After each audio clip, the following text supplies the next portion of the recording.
Pa, malayo pa po ba yung pupuntahan natin? May gitsang oras na po tayong bumabiyahe ah. Malayo-layo pa, anak. Baka mga 2 oras pa tayong babiyahe. Ala, ang tagal pa nun pa ah. Baka mamaya sumuko na tong owner type jeep natin eh. Dahil mapapagod na si Buhawi. May ilalaban pa si Buhawi, anak. Kaya huwag ka mag-alala. Makakarating tayo sa pupuntahan natin na walang aberya. Ang laki talaga ng tiwala nyo dito kay Buhawi ah. Siyempre naman, hindi ka pa nag-aaral nang mabili namin ng mama mo ang sasakyan to. Ilang taon na rin walang mama mo dahil sa sakit. Pero nandito pa rin si Buhawi at service pa rin natin hanggang ngayon. Kung sa bagay, kasi nga po, alagang-alaga niyo po si Buhawi. Kaya po hindi lumalaki ang sira ng sasakyan. Naaayos niyo po agad. Kaya nga, nag-aral din ako ng pagmimekaniko eh. Para kapag may problema si Buhawi, ay ako na mismo ang bahalang gumamot. Ano nga bang lugar yung pupuntahan natin pa? Sabi ng kumpare ko, bayan daw ng Santa Catalina. Patuloy sa pag-uusap ang mag-ama habang tumatakbo ang sasakyan. Biglang huminto ang owner type jeep. Kasunod ang biglang pag-usok ng makina ng sasakyan. Naku po, naloko na. Uminit na ang ulo ni Buhawi pa. Nag-overheat ang makina. Anak ng teteng, oo. Pa, napagod na po siguro si Buhawi. Kasi kanina pa po. Hala, sige. Bumaba na muna tayo. At nang makapagpahinga na rin si Buhawi. Bumaba ang mag-ama ng sasakyan. Binuksan ni Mang Rodan ang hood ng sasakyan upang sumingaw ito at lumabas ang usok mula sa makina. Kinuha niya rin ang tubig sa driver's seat at binuhusan yun. Nagdagdag din siya ng tubig. Pagkatapos ay iniwan muna ng mag-ama ang sasakyan at naglakad-lakad. Pa, ano na po kayang lugar to, no? Tignan niyo oh. Parang antahimik. Para pong walang nakatira dito, no? Wala akong natatanaw ng mga bahay. Oo nga eh. Tama ka, anak. Parang malayong malayo na to sa mismong bayan. Grabing tahimik dito. Tama ka, anak. Itong sinasabi nila na nakakabinging katahimikan. Maya-maya pa ay may mga ibon na dumating at nagliliparan. Kaya ang katahimikan ng lugar na yon ay napalitan ng ingay mula sa mga huni ng maliliit na ibong lumilipad. Hala pa, tignan niyo. Ang daming ibon. Saan kaya sila galing, no? Ang dami nila, oh, grabe. Baka may mga pugad ng mga ibon na yan dito, anak. O kaya may lungga sila at doon sila galing. Naaliw ng husto ang mag-ama sa mga maliliit na ibong nagliliparan na tila ba naglalaro. Ang ilan sa kanila ay tila naghahabulan pa. May mga dumapo sa mga sanga ng puno, subalit umaalis din kapag nilalapitan ng ibang ibon. Pasado 4:00 na ng hapon ng mga sandaling yon. Ang totoo ay nagdalawang isip si Rodan sa imbitasyon ng kaibigan dahil nga malayong probinsya ang tirahan nito. Kaya lamang nahiya siyang hindian ang matalik na kaibigan. Kaya kahit malayo ay nagpursigi siyang puntahan at isinama nga si Chico dahil ayaw din ni Mang Rodan na maiwang nag-iisa sa kanilang bahay ang kanyang anak. Maya-maya pa ay nagbalik na ang mag-ama sa kanilang sasakyan. Ganap na ring nakapagpahinga ang sasakyan na pinangalanan nilang si Buhawi.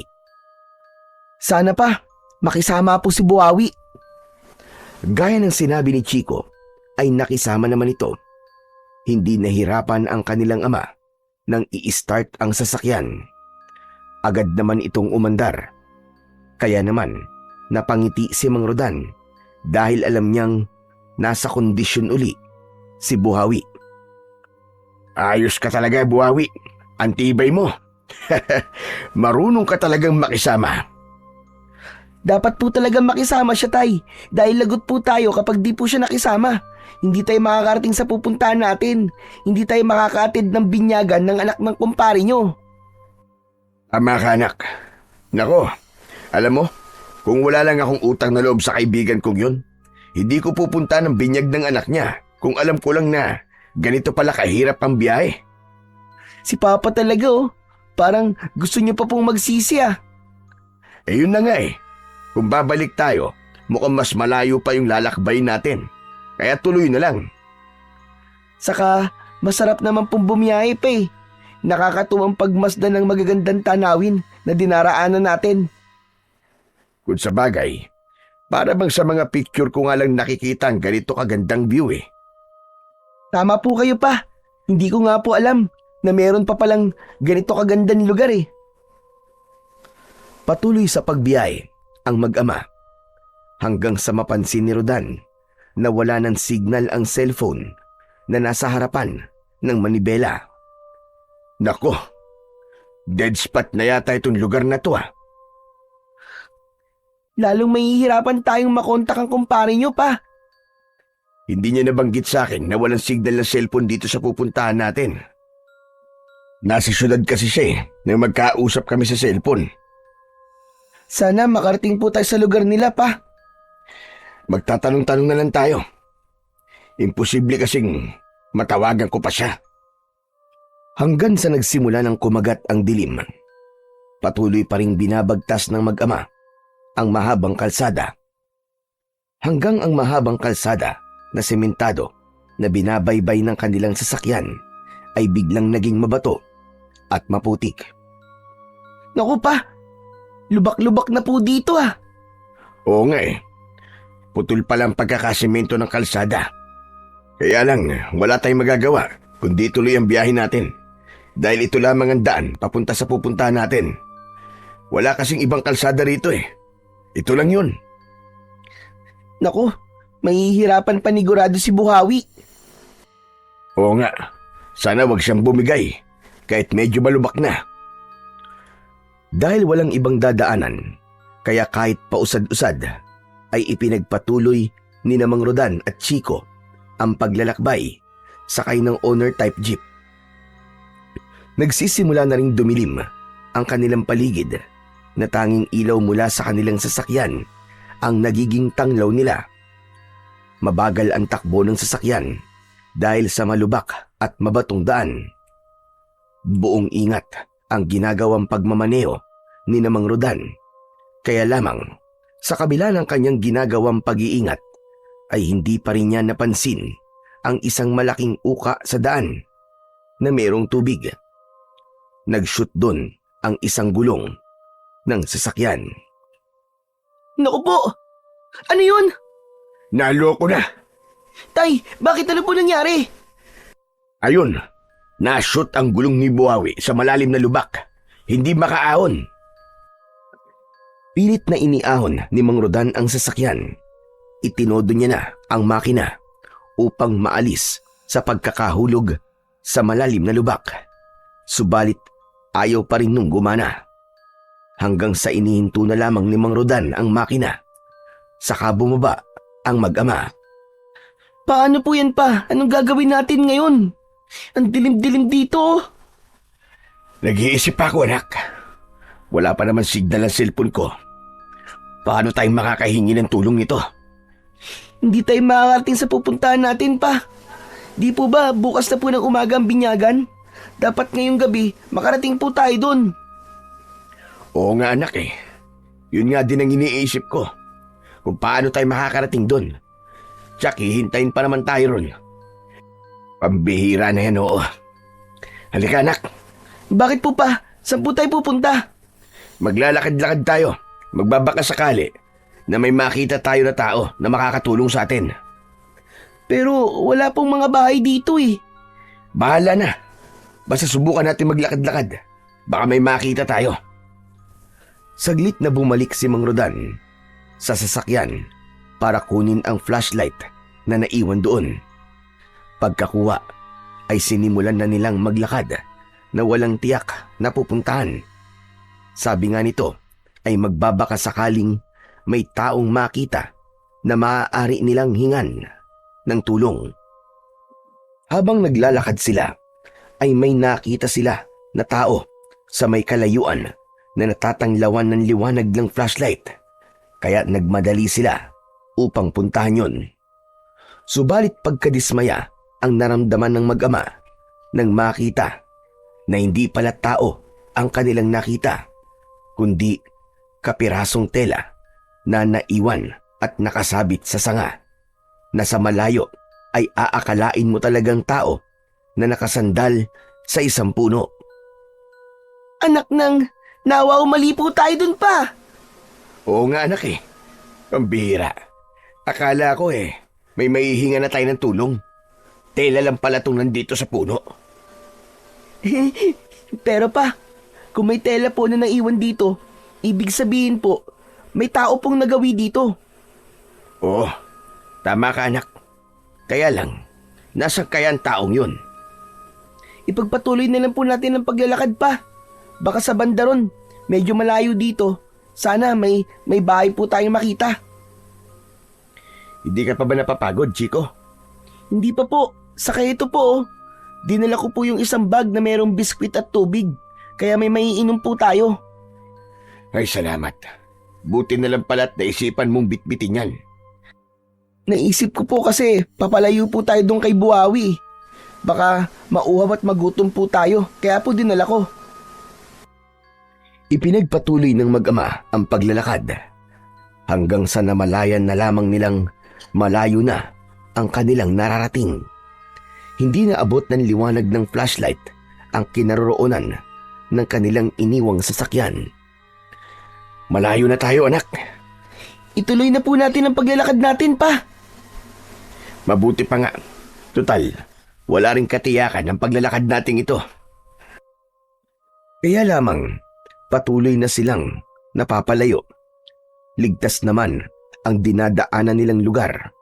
Ang tanging maririnig ay ang huni ng mga kuliglig. Hanggang sa makaramdam na ng pagod ang mag-ama. Pansamantala silang naupo sa isang malaking puno na nasinagan ng hawak na flashlight ni Mang Rodan. Dito muna tayo pa. Oo anak, baka delikado na rin kung ipagpapatuloy pa natin ang paglalakad. Mamaya may makasalubong tayo mabangis na hayop. Gabi pa naman, wala tayong laban sa mga yon. Saan po tayo matutulog? Dito, sa ugat ng puno. Teka lang, at lalagyan ko ng mga dahon tong nakalitaw na ugat para maaari mong pagpahingahan. Inipon ni Mang Rodan ang nakita niyang mga tuyong dahon para merong mahigaan si Chico. O ayan, pwede na yan anak. Pwede ka nang mahiga dyan. Kayo pa. Saan po kayo matutulog? Wag mo na akong isipin anak. Basta matulog ka na para makapagpahinga ka kahit papano. Kakain po muna ako nitong biskwit pa para makainom na rin po ng tubig. O sige anak, habang natutulog ka, babantayan kita.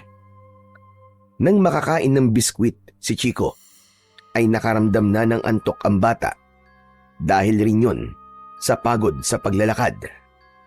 Maya-maya pa ay nakatulog na ito. Narinig pa ni Mang Rodan ang mahinang paghilik ng bata. Bagya siyang napangiti. Naisip niya na pagod ng kanyang anak, kaya agad itong nakatulog. Habang lumalalim ang gabi, ay nakakaramdam na rin ng antok si Mang Rodan. Subalit, pilit niya yung pinaglalabanan dahil ang nais niya ay manatiling gising para bantayan ang anak. Kaya lamang, pagod din siya, kaya hindi niya na nakayanan pa ang nararamdamang antok. Maya-maya pa ay nabitiwan na niya ang hawak na flashlight at gumulong yun sa may damuhan. Nakatulog na rin ang lalaki dahil sa labis na pagod. Mabilis na lumipas ang magdamag. Nagsimula na ang pagbubukang liwayway. Naging ligtas naman ang dumaang gabi sa mag-ama. Nagising si Mang Rodan at napaurong siya nang makita ang isang nilalang na nasa kanyang harapan.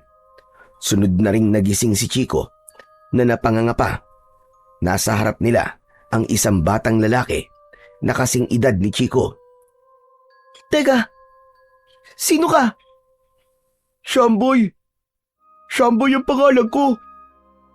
Mukha namang mabait ang batang nagpakilala sa pangalang Samboy. Nakangiti pa ito sa mag-ama. Dito ka ba nakatira, Samboy? Opo, pero medyo malayo pa po ang tirahan namin.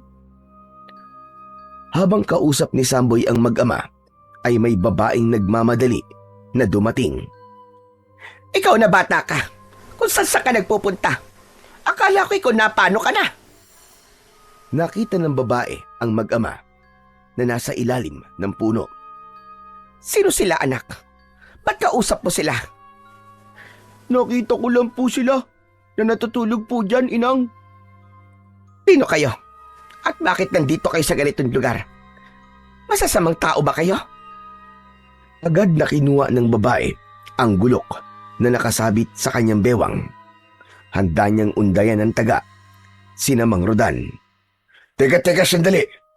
Hindi kami kaaway at lalong hindi kami masasamang tao. Hindi po kasi makalis yung sinasakyan namin eh. Nashoot po kasi sa lubak yung gulong. Tapos wala po kaming matutulugan. Kaya dito po kami natulog sa ilalim ng puno. Totoo ba ang sinasabi mo, ha, bata? Hindi kayo masamang tao? Hindi kayo mga halimaw? Hindi kayo mga aswang? Aswang? Naku, hindi. Tama ang sinabi ng anak ko si Chico. Nagkaroon lang ng problema sa sasakyan namin. Kaya napilitan kami matulog sa ganitong lugar.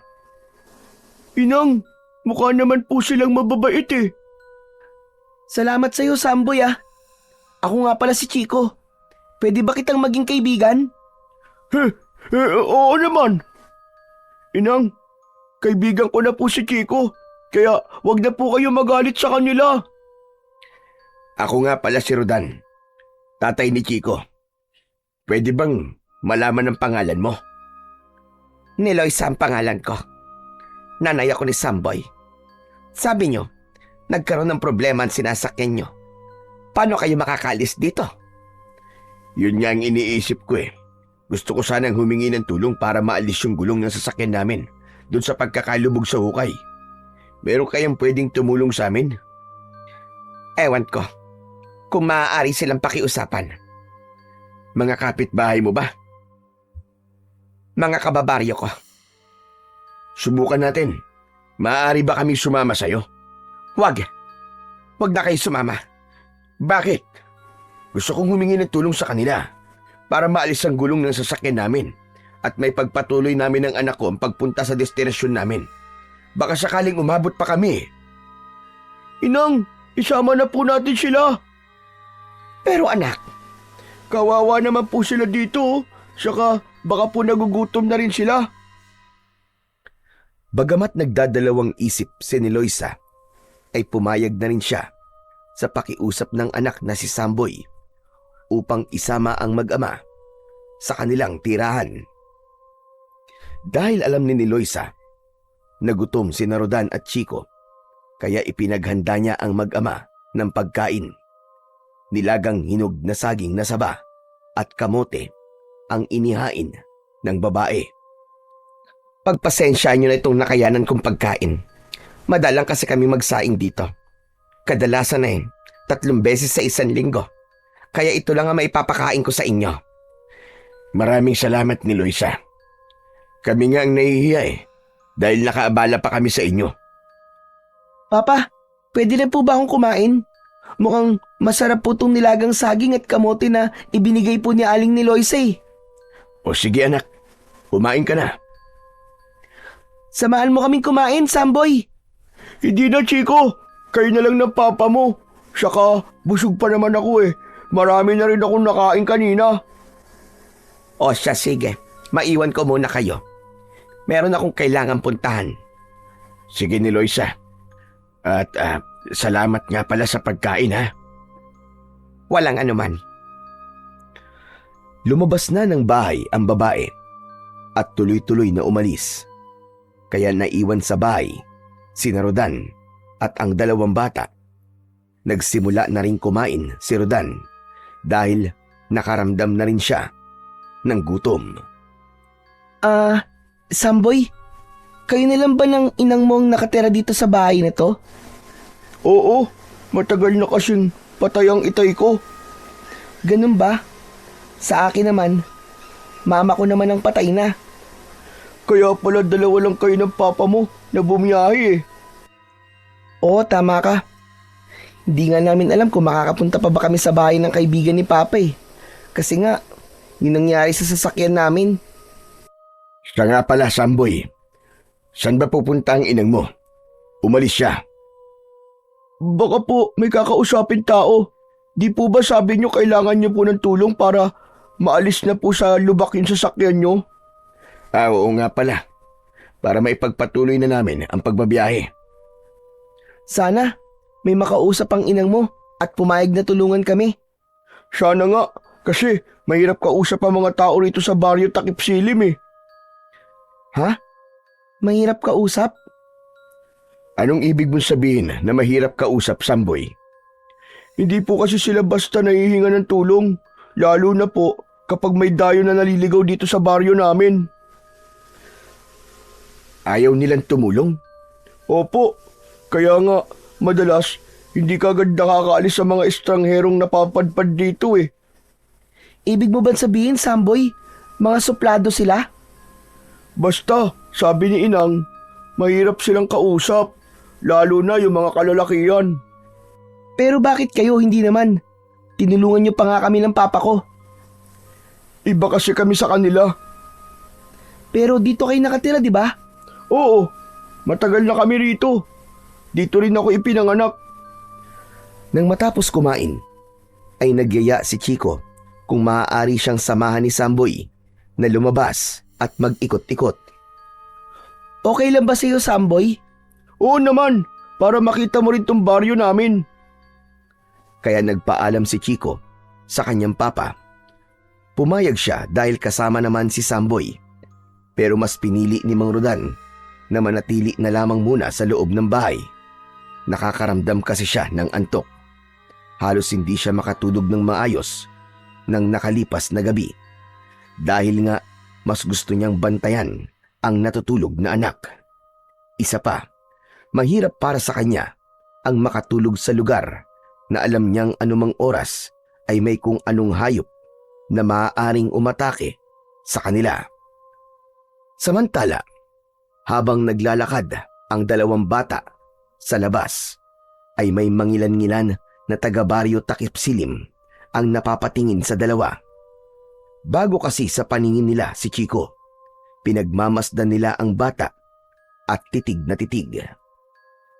Teka, Samboy, kinikilabutan ako. Bakit, Chico? Natatakot ka ba? Kuwan kasi. Ang sama makatingin ng mga kalugar mo. Masyadong seryoso. Ganun talaga sila, lalo na kapag mga dayo. Para kasing bigla na lamang mananakmal. Nakakatakot. Katulad ba ng ganito? Uy, huwag ka naman ganyan. Lalo mo naman akong tinatakot niyan eh. Masyado ka naman matatakotin. Basta, huwag mo nilang silang pansinin. Hanggat kasama mo ako, walang makikialam sa'yo dito. Kung sa bagay, sa kabisita mo kami, di ba? Kaya sagot mo ako. Parang gano'n na nga. Kasi, niyaya ko kayong pumunta dito sa bahay. Teka nga pala, ba't mo naisipang yayain kami ni Papa sa bahay nyo? Kasi nga, nakita ko na mukha naman kayong mababait. Saka, para may ibang tao kaming makausap ni Inang. Bakit? Hindi ba nagsasalita yung mga taga rito sa baryo nyo? Nagsasalita naman. Kaya nga lang, paminsan-minsan lang. Ha? Anong ibig mo sabihin paminsan-minsan? Kasi nga, mas gusto nilang nasa loob lang sila ng bahay. Kung ganun pala, kukonti dito sa inyo mga marites. Ha? Marites? Pangalan yun ng isang kilala ni Ina na pinupuntahan namin minsan? Ang ibig ko sabihin, yung mga babaeng mahihilig magkwentuhan, hindi pangalan. Yung nagkikismisan ba? Marites kasi ang tawag dun sa amin eh. Uy, meron din ganun dito, pero ilan lang. Hindi kasi sila pwedeng magkwentuhan sa labas ng bahay eh. Kasi nga, baka may magalit sa kanila. Delikado. Bakit naman delikado? Baka maging dahilan ng away. Mahirap kasi kapag nag-away-away ang mga taga rito sa baryo Takip Silim. Posibleng mauwi sa patayan. Ha? Ganun sila katatapang? Patayang kagad? Kaya nga hanggat maaari ay walang away na dapat mangyari dito. Kasi magiging magulo at madugo. Nagpatuloy sa paglalakad ang dalawang bata, kaya hindi nila namalayan na malayo na pala ang nararating nila.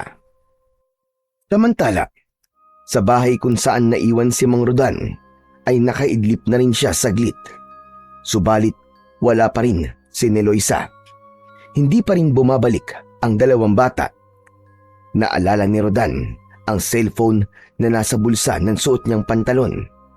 Kinuha niya yon para lang madismaya dahil wala talagang signal ang kanyang cellphone at malapit na rin madrain ang battery. Kaya lalo nang siyang nawalan ng pag-asa na may matatawagan para humingi ng tulong. Naisa nang matulog uli ni Rodan nang may maramdaman siyang tila ingay. Subalit mahinang tinig yun. Kaya mula sa pagkakahiga sa isang kawayang upuan ay bumangon si Rodan at sumilip sa labas ng bahay. Nakita niya na may mga taong naroroon. Marahil ay nasa 6 ang bilang ng mga ito. Mga babae at lalaki at nakatingin sa bahay na kinaroroonan niya. Bakit kaya parang nakabantay dito sa bahay ang mga taong yun? Ibinukas ni Mang Rodan ng bahagya ang pinto at nakita siya ng mga taong tila nag-aabang. Matalim ang titig ng mga ito sa kanya. Subalit hindi nila magawang lumapit. Maya-maya pa ay nakita niyang dumating si Neloisa. Dinig na dinig niya na ipinagtabuyan nito ang mga taong tila nagbabantay sa harap ng bahay. Agad na pumasok ng bahay si Neloisa at isinara yun. Pasensya ka na sa mga yon ha? May kailangan ba sila? Wala. Nag-uusyoso lang ang mga yon. Kanino? Sa akin ba? Oo. Ngayon lang sila ulit nakakita ng estrangherong napadpad dito. Pero katulad nyo rin akong tao, di ba? Huwag mo na lang silang pansinin. Pabayaan mo na. Siya nga pala ni Loisa. Tungkol sa nasabi ko sa'yo, para makaalis na kami rito. Pasensya ka na. Ayaw nila. Walang gustong tumulong sa amin, ganun ba? Oo. Hindi ko sila mapilit. Tama nga pala sinabi ni Samboy. Mahirap kausap ang mga taga rito sa inyo. Asan nga pala ang dalawang bata? Hindi ko nakikita. Lumabas sila. Sinamahan ni Samboy si Chico para maglakad-lakad. Ano ka mo? Hindi nila dapat ginawa yun. Bakit naman? Basta. Teka, aalis muna ako. Saan ka pupunta? Hahanapin ko ang dalawang bata. Sasamahan na kita. Hindi. Dumito ka lang. At huwag kang lalabas hanggat hindi ako dumarating. Bakit ba ni Loisa? May problema ba? Basta. Sumunod ka na lamang sa bilin ko. Mamalagi ka rito sa loob ng bahay. At huwag na huwag kang lalabas kahit na ano pa ang mangyari. Nagtataka si Rodan sa sinabi sa kanya ng babae. Hindi malinaw sa kanya kung bakit. Kaya lamang, mas alam ni Loisa ang ginagawa niya. Kaya sinunod na lamang niya ito.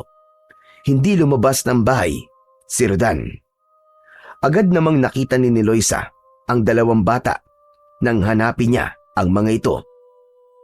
Inang, pauwi na po kayo. Kanina pa ako nakauwi at nalaman ko nga na umalis kayo ni Chico kaya hinanap ko kayo. Sinamahan po ako ni Samboy na maglakad-lakad po. Hindi niya dapat ginawa yon, Samboy. Nainip po kasi sa bahay si Chico kaya sinamahan ko lang po. Buti na lang. Walang masamang nangyari sa inyong dalawa. Po, Bakit po? Dahil hindi ka taga rito, Chico. Kasama naman po niya ako, Inang. Kahit na ba? Paano na lamang kung may gumawa ng masama sa inyo? Lalo na kay Chico. Inang, hindi ko naman po hahayaang mangyari yun eh. Siyempre po, ipagtatanggol ko po ang bago kong kaibigan. Hindi yun ganun kadali. Mabuti pa, umuwi na tayo. Aling ni Loisa, nasan po si Papa? Naiwan siya sa bahay. Pinagbawalan kong sumama sa akin. Isinama na ni Loisa ang dalawang bata upang umuwi. Gaya ng bilin ni Loisa kay Rodan, hindi ito umalis ng bahay, kundi na malagi lamang doon. Kung walang tutulong sa amin para maiahon sa malalim na lubak ang sasakyan namin, paano kami makakaalis dito? Hayaan mo, patuloy akong makikiusap na may tumulong sa inyo. Paano kung wala pa rin? Mapipilitan kayong manatili rito hanggang sa makaisip tayo ng ibang paraan. Mukhang hindi na tayo makakarating sa pupuntahan natin, anak. Oo nga po pa eh. Pero okay na rin po yun. Alin ang okay doon, anak? Yun nandito po tayo kina Samboy. Eh di parang nakakapagbakasyon na rin po tayo dito. Habang kausap ni Loisa si Mang Rodan nang may tumawag sa kanya galing sa labas ng bahay. Lumabas siya at nakita niya ang isang lalaki doon. Pamilyar ito sa kanya, kaya lumapit si Loisa. Magandang araw, Saldo. Ikaw pala yan. Magandang araw naman. Bari ba kitang imbitahan ni Loisa? Saan? Sa bahay ni Martin. Gusto kanyang makausap eh. Tungkol naman saan? Sumama ka na lang sa akin para malaman mo. Ang pangalang Martin ay kilala sa baryo, Takip Silim. Isang taong hindi maaaring hindian ni Loisa, kaya wala siyang nagawa, kundi ang sumama kay Zaldo. Hindi na siya nagpaalam pa sa mga kasama niya sa bahay, kundi umalis na siya kasama ng lalaking sumundo sa kanya. Humarap siya kay Martin, gaya ng sinabi ni Zaldo. Mabuti naman at pinagbigyan mo ang imbitasyon ko sa iyo ni Loisa. Makakatanggi ba ako? Kung sa bagay, walang tumatanggi sa sinasabi ni Martin. Ano bang kailangan mo sa akin, Martin? Isang mahalagang bagay ni Loisa. At talagang hindi ka pa rin sumisira sa ating usapan. Alam ko na kung anong ibig mong sabihin, Martin. Dapat lang. Dahil yun naman talaga ang silbi niyo ng anak mo. Alam ko yon. Kaya nga, hindi ka maaaring tumanggi. Naiintindihan mo ba ako? Oo. Naiintindihan ko, Martin. Tahimik lamang si Loisa na nakinig sa mga sinabi ni Martin. Alam niya ang tinutukoy ng lalaking kaharap. Samantala, sa maikling sandali na magkasama ang dalawang bata, ay nagkakasundo sila. Akala mo ay matagal nang magkakilala. May mga bagay silang napagkakasunduan. Ang husay mo pala mag-drawing, Chico. Si Papa nagturo sa akin ito. Kung gusto mo, turuan din kita. Siyempre naman. Hilig ko rin kasi mag-drawing eh. Dito sa papel na wala sulat, dito tayo mag-drawing, dali. Teka, ano bang paborito mong i-drawing? Mga aswang, tapos mga halimaw, tapos ang kalaban nila ay mga superhero. Ha? Talaga? Ganun din ang dinidrawing ko eh. Yung mga superhero tapos kalaban nila mga monster, mga kapre, mga tikbalang, mga diwende, at kung ano-ano pa. Tapos yun nga yung sinabi mo, yung aswang. O sige, simulan na natin mag-drawing. Ikaw ang magdodrawing ng mga superhero, tapos ako naman ang magdodrawing ng mga aswang at monster. Ayos yun. Gusto ko yun. Game na. Nang makauwi na ng bahay, ay dinatnan ni Loisa na abala ang dalawang bata sa kanilang ginagawa. Napansin naman ni Mang Rodan ang kalungkutan ng babae. Kaya nang maupo ito sa upuan na malapit sa mesa na nasa kusina ay sinundan siya nito at kinausap dahil alam niyang may bumabagabag kay Niloisa. Hindi siya nakikialam ako ni Loisa, pero napansin ko ang kalungkutan mo nang dumating ka. Wala ito. May iniisip lang ako, Rodan. Kung okay lang sa'yo, maaari mo sabihin sa akin. Baka makatulong ako. Hindi na. Sa akin na lang. Dahil ba sa amin ng anak ko? Pasensya ka na ni Loisa. Kaya lang hindi pa kami makakaalis hanggat walang tumutulong sa amin para maalis ang sasakyan na nasa malalim na lubak. Kung makukumbinsi mo sana ang ilang mga taga rito sa inyo para tulungan ako, baka makaalis na kami rito ni Chico. Yun na nga ang ikinakabahala ko. Bakit? Ayaw nilang umalis kayo rito. Ano ka mo? Pero kung ako ang tatanungin, gusto ko nang umalis na kayo. At wag nang abutin pa ng kung ilang araw.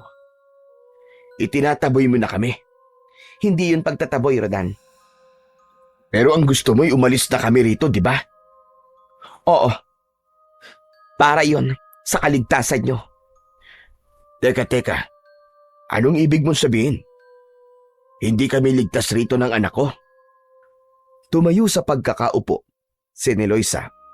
Iniwasan niya ng sagutin ang tanong ni Rodan. Meron pa pala akong kailangan gawin. Teka sandali, Niloisa. Hindi mo pa sinasagot ang tanong ko.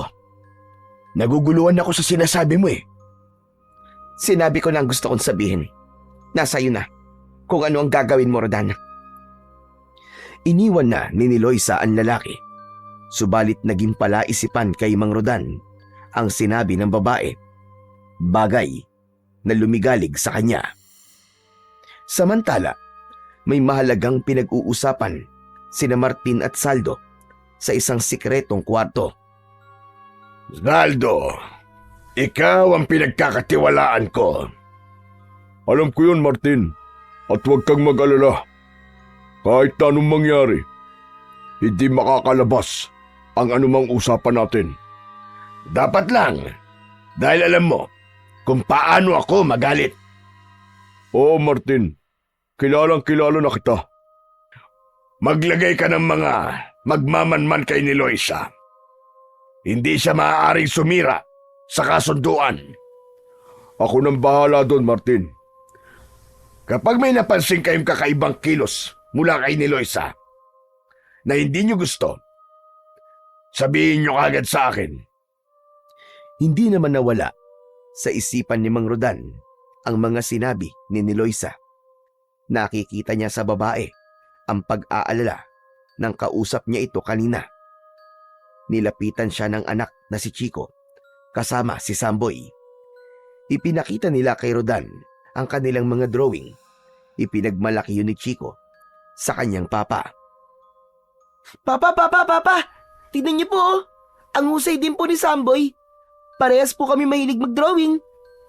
Tapos, tinuruan po ako ni Chico. Ang husay po niya gumawa ng mga superhero.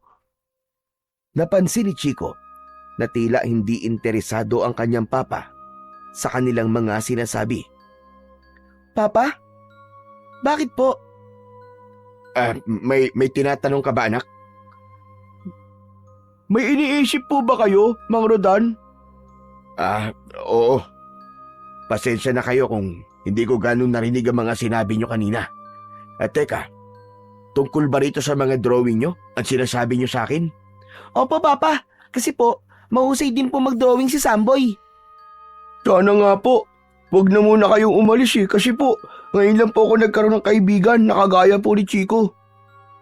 Hindi ko po kasi kaibigan yung mga bata po dito sa amin. Kakaiba po kasi sila. Kaya ayaw ko rin pong makipagkaibigan sa kanila. Anong kakaiba ang ibig mong sabihin, Samboy? Hindi po sila mahilig makipagkaibigan. Hindi po sila katulad ni Chico. Kahit ngayon ko lang po siya nakilala, parang matagal na po kami magkaibigan. Papa, pwede po bang magtagal po tayo rito ng ilang araw? Hindi ko rin masasabi kung ilang araw ba tayong mananatili dito, anak. Dahil hanggat walang tumutulong sa atin, hindi tayo makakalis dito sa baryo Takip Silim. Tila hindi gaanong apektado si Chico sa sinabi ng kanyang ama dahil ang totoo ay nawiwili siya dahil meron siyang nakakalaro na bago niyang kaibigan. Sapagkat sa kanilang tirahan ay halos wala rin siyang kalaro. Unang gabi ni Rodan at Chico sa bahay ni Loisa. Lubha na siya nag-aalala at nababahala. Pasensya na kayo ni Loisa. Baka sobra na kaming nakakaabala sa inyo. Wala namang problema sa akin na nandito kayo. Pero yung sasabihin ng mga kapitbahay mo, baka mag-isip sila ng hindi maganda tungkol sa'yo. Wala akong pakialam sa kanila. Hindi ka ba okay sa kanila ni Loisa? Hindi sa ganon. Kaya lamang, iba kasi ang interest nila. Saka hindi sila mahilig gumawa ng chismis. Dahil ibang bagay ang kanilang binibigyan ng halaga. Pero habang nandito kami ng anak ko, huwag kang mag-alala. Kami na muna ang bahala sa inyo. Pwede nyo kaming maging bantay. Bantay? Oo, para walang masamang mangyari sa inyo. Kung may manloob dito sa bahay mo, ako ang haharap sa kanila. Sabi ko naman sa iyo, Rodan, ligtas kami ng anak ko. Walang makikialam sa amin. Pero dalawa lang kayo rito. Ang totoo niyan, kayong dalawa ang dapat mag-ingat. Lagi mong sinasabi yan, pero ayaw mo namang ipaliwanag sa akin. Dahil hindi pwede. Bakit naman? Nag-iingat lang ako. Tungkol sa sinabi mo na mas mabuti kung aalis na lang kami. Para saan ba yun? Hindi ko na kailangan ipaliwanag. Dahil kayo mismo ang siyang makakadiskubre nun. Napailing na lamang si Rodan. Hindi pa rin niya mapilit si Loisa na sabihin sa kanya ang hiwagan laging sinasabi nito. Kaya lalo lang siyang pinag-iisip kung ano nga ba ang tungkol doon. Madilim na ang paligid. Maaari na kayo magpahinga. Pero maaga pa. Maagang nagpapahinga ang mga taga rito. Kaya nga, maaga rin kumakain. Basta pagdating ng dilim, karamihan sa mga taga rito ay nasa loob na ng kani-kanilang mga bahay. Maaga ring nakatulog si Mang Rodan at Chico. Natulog sila sa ibaba ng bahay habang ang mag-inang ni Loisa at Samboy ay nasa itaas. Malalim na ang gabi nang may marinig na kakaibang tunog si Mang Rodan. Ilang ulit na tunog na tila huni mula sa isang uri ng tambuli na sinundan pa ng dagundong mula sa isang kakaibang uri ng tambol. Anong ingay yun? Parang pagsisimula ng isang seremonya.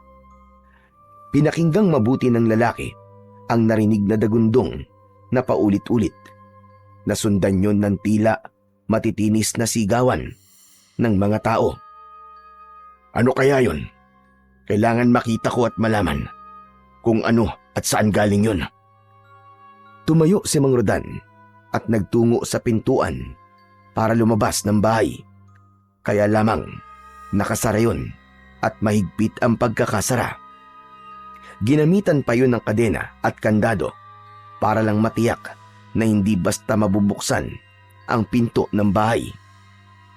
Iisa lang ang ibig sabihin ng kandadong ikinabit dito ni Loisa. Ayaw niyang magpalabas ng bahay. Pero paano ko malalaman yung naririnig ko? Walang nagawa si Mang Rodan para buksan ang pinto dahil sa mahigpit na pagkakakandado. Kaya naman, bumalik na lang siya sa kanilang higaan ni Chico. Gusto sana niyang gisingin si Loisa para magtanong, pero umiral sa kanya ang hiya. Nakikituloy na nga lang sila, mang-iistorbo pa siya. Yun ang pumasok sa isipan niya. Kaya nagpasya na lamang siya na bukas paggising na lamang nila sa kanya aalamin kay Loisa ang tungkol sa kanyang narinig. Subalit nang mahiga na ulit si Mang Rodan, ay iba pang ingay ang kanyang narinig. May mga yabag at pagaspas ng kung anong uri ng hayop ang tila nasa labas ng bahay. Ano kaya yun? Humanap ng mga siwang ang lalaki upang makita kung ano ang nangyayari sa labas ng bahay. Subalit nang may makita siyang siwang ay wala naman siyang maaninag sa labas. Madilim doon at tila naging maramot ang buwan para magbigay ng kahit konting liwanag. Ang ingay na naririnig ni Rodan ay ramdam niyang tila hindi umaalis at paikot-ikot lamang sa bahay. Nagkasya na lamang siya para pakinggan ang ingay. Wala siyang ideya kung anong meron sa labas. Hanggang sa mag-uumaganay, naririnig pa rin niya. Inabot na siya ng antok at nakatulog. Nagising siya kinabukasan dahil sa kalabit ng kanyang anak. Papa! Papa, gising na! Bakit anak? May kailangan ka ba? Nagugutom po ako, Papa. Pero si Niloisa lang ang nakakaalam ng pagkain dito. Biglang nagsalita si Niloisa. Nagising na rin pala. Nakapagluto na ako ng nilagang kamote at mais. Yun lang ang ating magiging almusal. Walang problema doon, Niloisa. Kinakain naman ni Chico kahit ano. Hindi siya mapili sa pagkain. Kanina ka pa pala gising. Oo, maaga ako nagigising. Chico, nasa mesa na sa kusina ang pagkain. Pwede ka nang kumain doon. Maya-maya lang, gigising na rin si Samboy. Pa, kain na po tayo. Sige na, mauna ka na anak. Nagtungo na sa kusina si Chico. Kaya sinamantala ni Rodan ang pagkakataong yun para makausap si Niloisa. May itatanong lang sana ako sa'yo, Niloisa. Inaasahan ko na yon. Tungkol ba sa narinig mo kagabi? Oo, kaya lamang gusto ko sanang alamin. Pero hindi ako makalabas ng bahay. Dahil sinadya kong kandaduhan yon. Alam ko kasi, nasusubukan mong lumabas kapag may narinig ka. Ano ba yun, Niloisa? Bakit ganun yung mga narinig ko? Saka parang merong mga hayop ako naririnig na paikot-ikot dito sa bahay mo. Nakita mo ba sila? Hindi. Sinubukan ko sumilip. Pero wala naman ako nakita sa labas ng bahay dahil sobrang dilim. Ang mga narinig mo ay bahagi ng mga sinasabi ko. Kaya ang gusto ko sana ay wala na kayo rito. Pero hindi nga maaari. Dahil hindi kayo makakaalis pa. Pero ano ba mga yun? Nagsisimula na ang matinding dilim. At pagkalipas ng ilang araw na dilim, ay liwanag na. Pagsikat ng bilog na buwan. Anong ibig mo sabihin, Niloisa? Naghahanda na sila para sa isang malaking okasyon. Okasyon? Anong okasyon? Sa pagpapalakas ng kanilang kapangyarihang itim. Teka, hindi kita maintindihan, Niloisa. Ano ba sinasabi mo? Diretsahin mo na nga ako. Bakit, Rodan? Wala ka pa bang nararamdamang kakaiba sa lugar na ito? Wala kang nakikitang hindi pangkaraniwan? Ang totoo marami. Pero hindi ko kayang ipaliwanag kung ano ba talaga ang mga nakikita ko. Andito kayo sa lugar na isinumpa. Ang Baryo Takip Silim. Baryong isinumpa? Oo. At ang sino mang estranghero na makakarating sa lugar na ito ay wala ng pag-asa pang makaalis ng buhay. Ano? Kinilabutan si Rodan sa sinabi ni Niloisa. Napaurong siya habang kausap ang babae. Teka, sandali lang. Tinatakot mo ba ako? Hindi kita tinatakot. Walang dahilan para takutin kita. Kundi ang gusto ko lang ay ipaalam sa iyo ang katotohanan tungkol sa lugar na kinaroroonan nyo ngayon. Kung sinabi mong lugar ng mga isinumpa ang baryong to, anong klaseng nilalang ang mga narito? Nilalang mula sa dilim. Alipin sila ng kadiliman. Mga lahing aswang.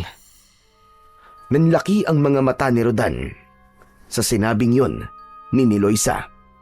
Gustong manginig ng kanyang katawan. Ibig sabihin, nasa baryo kami ng mga aswang? Oo. Baryo, kung saan namumungad ang iba't ibang uri ng aswang. Ang mga naninirahan dito ay mga taong isinumpa. Kung ganun, pati kayo ni Samboy. Hindi, Rodan. Maliban sa amin ng anak ko, hindi nila kami kauri. Kaya nga, nagawa naming asikasuhin kayo at pakitaan ng mabuti. Dahil hindi kami kagaya ng mga taga rito sa baryo Takip Silim. Paano nangyari yun? Hindi kayo aswang. Pero nandito kayo mag-ina sa lugar nila. Tapos, walang masamang nangyayari sa inyo. Dahil hindi nila kami maaaring galawin. Kami ng anak ko. Pero bakit nga? Dahil kailangan nila kami ng buhay. Kaya walang sino man ang maaaring gumalaw sa amin. Hindi kita maintindihan ni Loisa. Hindi pa ito ang tamang oras para ipaalam ko sa iyo, Rodan. Kaya nga nag-aalala ko sa inyong mag-ama. Dahil kayo ang target ng mga aswang kagabi. Kalat na sa buong baryo ang tungkol sa estrangherong napadpad dito sa baryo Takip Silim. Tinangay na rin ng hangin ng inyong amoy. Kaya natatakam na sila. Yung narinig kong parang isang pagtitipon na may huni ng tambulit-tambol. Anong ibig sabihin nun? Isang kasiyahan at isang uri ng seremonyas ukol sa kanilang lakas gaya ng aking nasabi. At ang dugo nyo ang kailangan nila. Hindi. Hindi maaaring mangyari yun. Kaya nga gusto ko sana'y umalis na kayo bago pa malaman ng pinuno ng mga aswang. Pero hindi na maaari. Bakit? Alam na nila ang tungkol sa inyo. Kaya nga ako pinatawag para pigilan ang inyong pag-alis. Kami ang gagamitin ng mga aswang para sa kanilang nalalapit na pagtitipon. Oo, gaya ng kanilang nakagawian at bahagi ng kanilang tradisyon. Dapat silang magkaroon ng alay. Hindi yun mangyayari. Hindi ko papayagang mamatay kami sa lugar na ito. Gusto ko kayong tulungan. Pero kapag ginawa ko yun, kami naman ang mapapahamak ng anak ko. Alam ko ang laman ng puso mo ni Loisa. Pinagmamalasakitan mo kami at hindi rin ako papayag na mapahamak kayo ni Samboy. Salamat, Rodan. Salamat. Alam ko may magagawa tayo. Hindi maaaring magtagumpay ang mga aswang na yon sa kanilang masamang pakay. May naisip ka bang paraan? Oo ni Loisa. Paano? Sabihin mo. Kailangan ko ang tulong ninyo ni Samboy. Hindi agad nakasagot si Loisa. Nakaramdam siya ng takot sa anumang balak gawin ni Mang Rodan. Ngayon, naiintindihan ko na kung bakit kailangan mapadpad kami ng anak ko sa lugar na ito.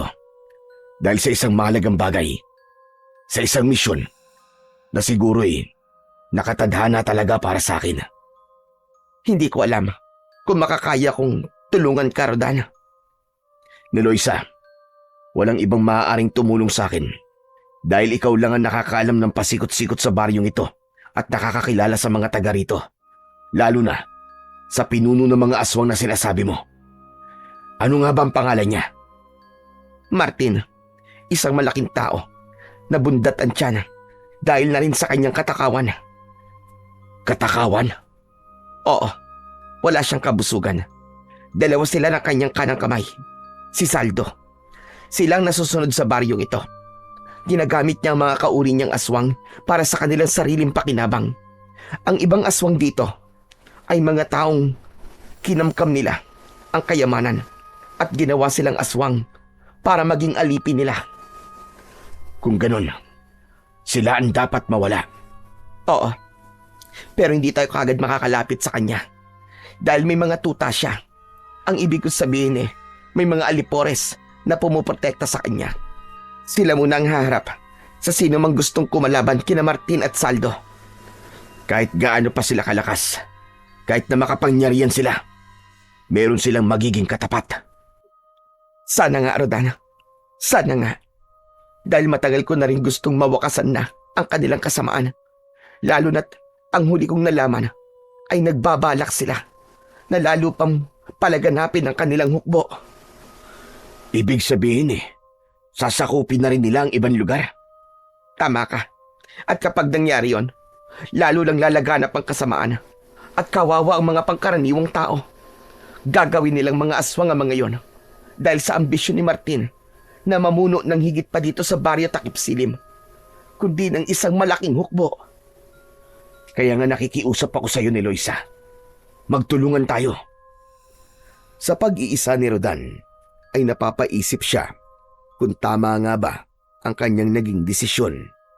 Pangungunahan niya ang paglipol sa mga aswang sa baryo Takip Silim. Kaya lamang sa papanong paraan. Alam niyang gusto lang niyang bigyan ng pag-asa si Loisa na may paraan pa para matapos ang malaking problema niya. Maging ang masugpo ang kasamaang pilit na pinapalawak ng mga aswang sa baryong yun. Habang nag-iisip, ay naalala ni Mang Rodan ang isang pangyayaring matagal na rin ang nakalilipas. Noong kabataan pa niya, ay mahilig siyang maglakbay hanggang sa nakarating siya sa isang bayan sa Zamboanga. Napadpad siya sa isang gubat dahil sa pangangaso. Subalit hindi inaasahan ay inatake siya ng isang tigre sa gubat. Buong akala niya ay katapusan niya na yon. Iniwan siya ng mabangis na hayop na duguan. Subalit may buhay pa siya nun. Hanggang isang matandang lalaki ang nakakita sa kanya. Tinulungan siya at iniuwi siya sa yungib na tirahan. Ginamot siya doon hanggang sa gumaling. Ilang buwan din ang naging pananatili niya sa gubat kasama ang matandang lalaking tumulong sa kanya. Ang pangalan nito ay si Apo Lucas. Magaling na ang mga sugat mo, Rodan. Utang ko po sa inyo ang ikalawang buhay ko, Apo Lucas. Kung hindi po dahil sa inyo, baka pinaggutay-gutay na po ang katawan ko ng mabangis na hayop na yun.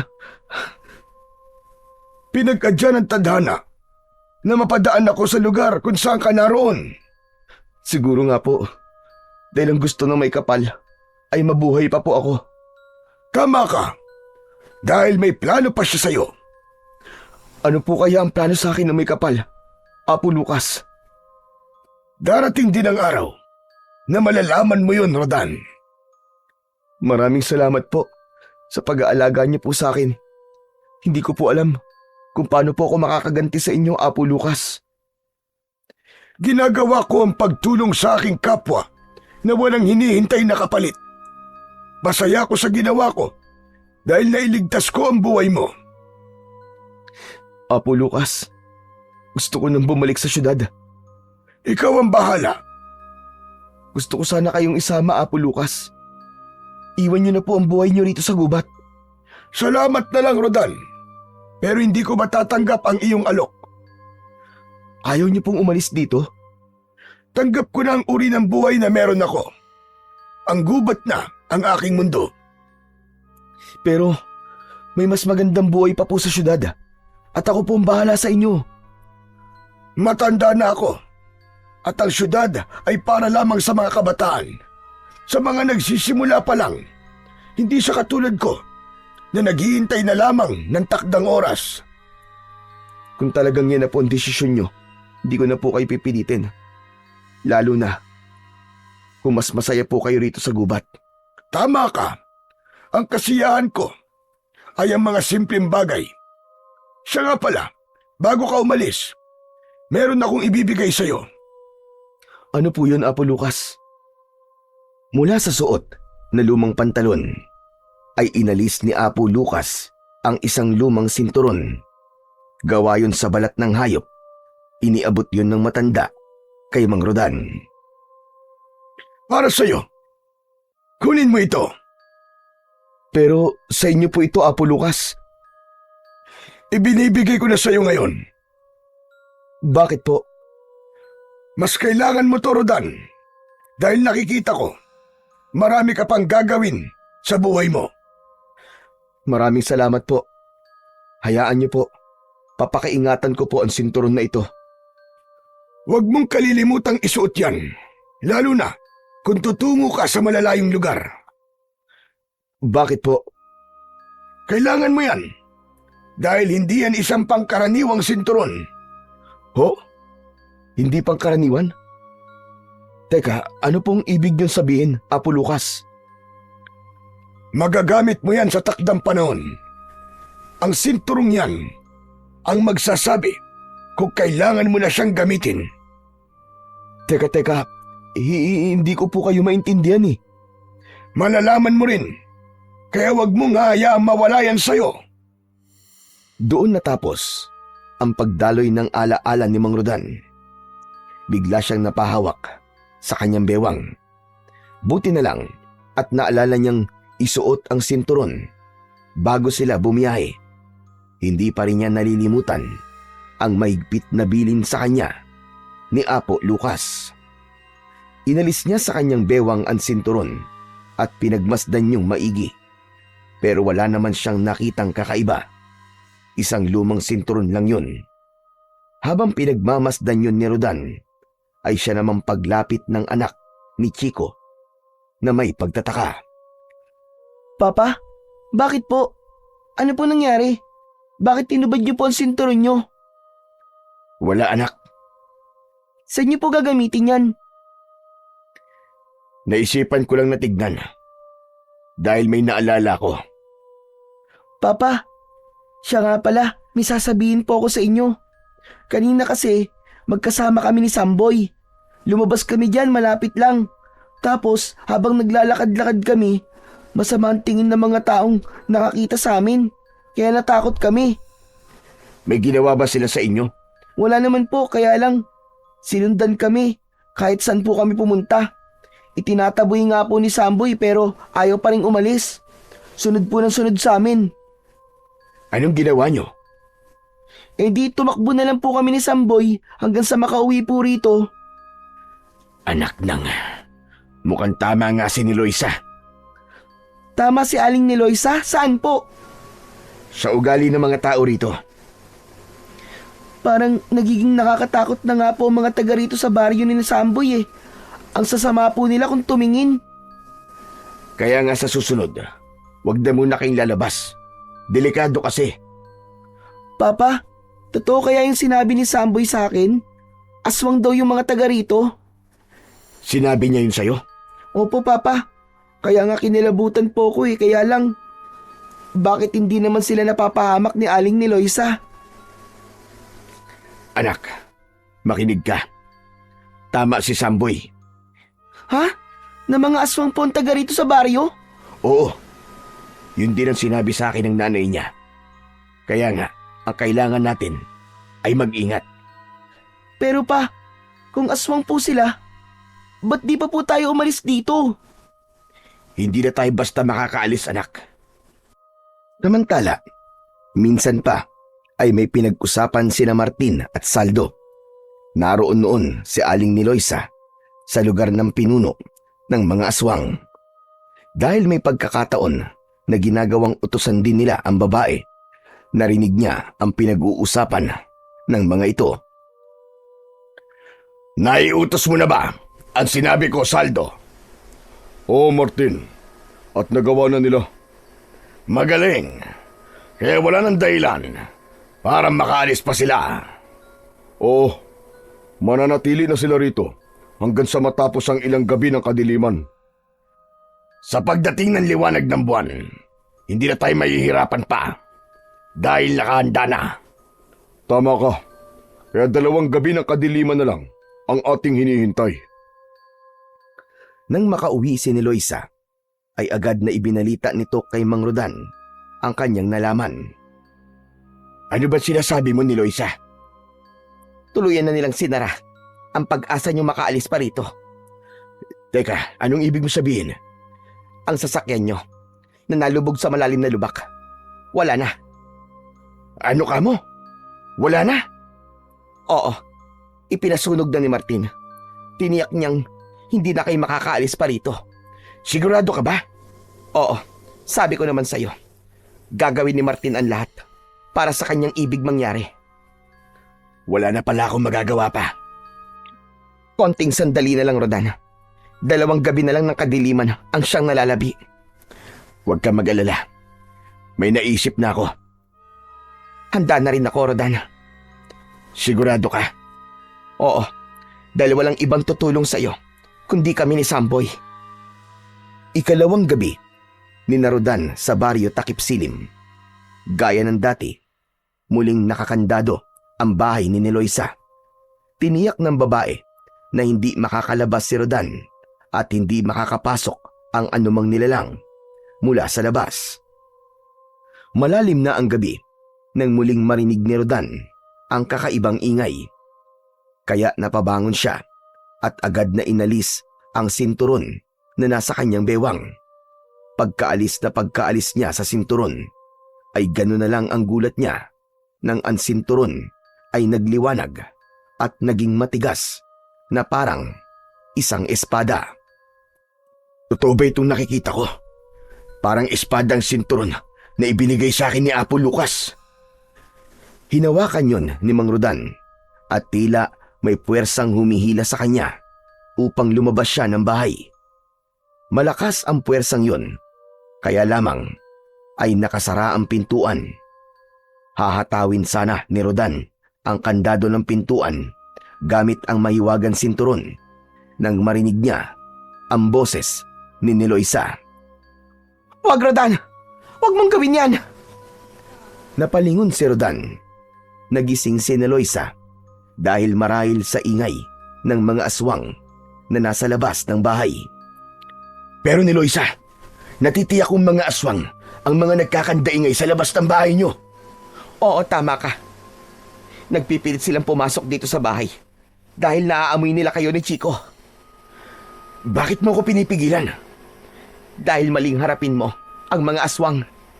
Pero hindi mo ba nakikita tong hawak ko? Hindi ito pangkaraniwang sinturon. May taglay itong kapangyarihan. Bigay ng isang kaibigan. Ngayon ko lang naintindihan ang mga sinabi niya sa akin na tungkol dito. Kapag dasaktan mo ang mga aswang na nasa labas, makakarating kay Martin ang tungkol doon at maaaring masira ang naisip kong plano. May naisip kang plano? Oo, Rodan. Mas magiging mainam kung sa huling araw ng kadiliman, gagawin natin ang paglipol sa mga aswang kung saan naroon ang lahat ng kampo ng dilim. Mukhang may punto ka ni Eloisa. Kaya nga, maling harapin mo ngayon ang mga aswang na nasa labas dahil iilan lang sila. Ang kailangan natin ay malipol silang lahat. Nakuha ni Rodan ang ibig mangyari ni Eloisa. Kaya maghihintay sila ng sinasabing huling gabi ng kadiliman. Bago dumating ang naturang sandali na sinabi ni Eloisa na gabi ng kadiliman, ay nagplano sila ni Rodan. Hindi na nila maaaring itago pa sa mga bata ang tungkol sa bagay na yon. Sila man ay makakatulong para magtagumpay ang kanilang misyon. Inisa-isa ni Eloisa ang naisip niyang dapat gawin. Nagbigay na rin ng kanyang suwestyon si Mang Rodan para sa kanilang plano. Hindi nagpahuli ang dalawang bata dahil may kanya-kanya rin silang sinabi na posibleng makatulong. Ilang oras din ang kanilang naging pag-uusap para maging maayos at hindi yon pumalpak. Dahil kapag nasira ang kanilang plano, ay pare-pareho silang mapapahamak. O ano, malinaw na ba sa inyo lahat? Oo, Rodan. Alam ko na ang gagawin natin. Chico, Samboy, kailangan huwag kayo maghiwalay. Dahil ikaw, Samboy, ang poprotekta kay Chico. Opo, Man Rodan. Ayos. Basta lagi tayo magkasama ha, Samboy. Oo naman. Partner tayo, di ba? Apir! Nagkatawanan pa ang dalawang bata. Para sa kanila'y tila isang paglalaro lamang ang kanilang gagawin. Kaya pinaalalahanan nito ni Eloisa. Samboy, anak. Isipin mo lagi na hindi ito paglalaro lamang. Kaya dapat seryosohin nyo ang mga gagawin nyo. Nagkakaintindihan ba tayo, anak? Alam ko po yun, Inang. Medyo pinapagaan lang po namin ang sitwasyon para hindi kami mataranta ni Chico. Oo nga po, Aling Eloisa. Pero seryoso po kami ni Samboy. Gagawin namin ng tama ang napag-usapan natin. Mabuti naman kung ganon. Ngayong malinaw na sa atin ang lahat, maghihintay na lang tayo ng tamang oras Bukas na ang huling gabi ng kadiliman. At pagkatapos nun, ay liliwanag na ang bilog na buwan. At yun na ang hinihintay na sandali ng mga aswang. Pero bago pa dumating ang pagsikat ng buwan, kailangan kumilos na tayo. Makakatulong ang kadiliman para magawa natin ang ating plano. Bahagi ng gagawing paghahanda ni Eloisa ay isinalang niya sa apoy ang isang kawali. Nilagyan yun ng isang boteng langis mula sa nyog. Iinitin niya yun at hahaluan ng mga halaman na kinatatakutan ng mga aswang.